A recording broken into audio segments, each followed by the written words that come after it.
I just bought Iqoo Z7 Pro. This is 2023 model but mobile, but on 2024 I have purchased this.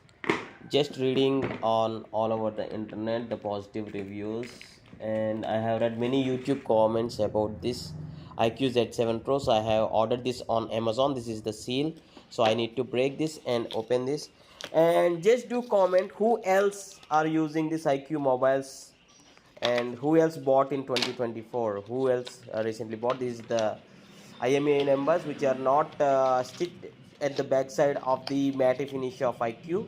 Instead they gave separately. This is the paperwork, and in the box there is some adapter, also adapter with the cable charging or the data transfer cable.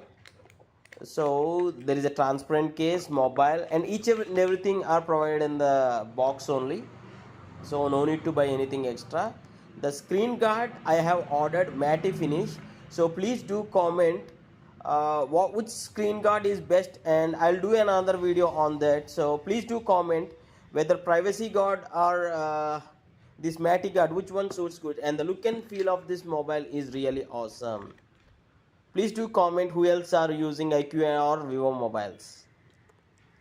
And these are the IMEI stickers. If you want, you can stick it at back side, but keep everything in the box for carefully, including the invoice or the bill what you have purchased from the Amazon. Yes, I hope you like this, and thanks for watching. Have a nice day.